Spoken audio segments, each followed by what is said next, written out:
Hello friend, स्वागत आहे तुमचं नित्यास क्रिएटिव्ह कॉर्नर स्टुडिओमध्ये. शनिवारचा दिवस होता.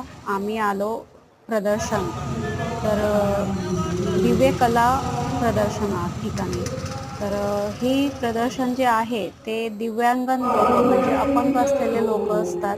त्यांनी जे बनवलेले असतात डेकोरेटच्या वस्तू, हँडमेड गोष्टी. तर ह्या पद्धतीच्या साड्या ह्या सगळ्या त्यांनी स्वतःच्या हाताने तयार केलेल्या आहेत. तर भारत सरकारचा हा उपक्रम खूपच त्या लोकांसाठी लाभदायक आहे आणि आपण इतर ठिकाणी जातो, खरेदी करतो, पण ह्या वस्तू तुम्हाला त्या ठिकाणी बघायला नाही मिळणार. तर नहीं बैग अशा नहीं ठिकाणी है। आल्यावर खरंच कळतं की कला काय आहे. इसको ऐसे ही तर चल जाता तुम्ही है। अशा उसका ठिकाणी भाग कैरी नक्कीच बैग भेट द्या आणि कैरी बैग वस्तू खरेदी करता त्यांच्याकडे नाही येईल तर कैरी बैग नक्कीच जास्त खरेदी आज ले करा, नहीं पाए हम कारण कैरी बैग याच्याने ला नहीं त्यांना पाए तो इस प्रोत्साहन कारण मिळतं. कोई बात तर नहीं। नक्की विजिट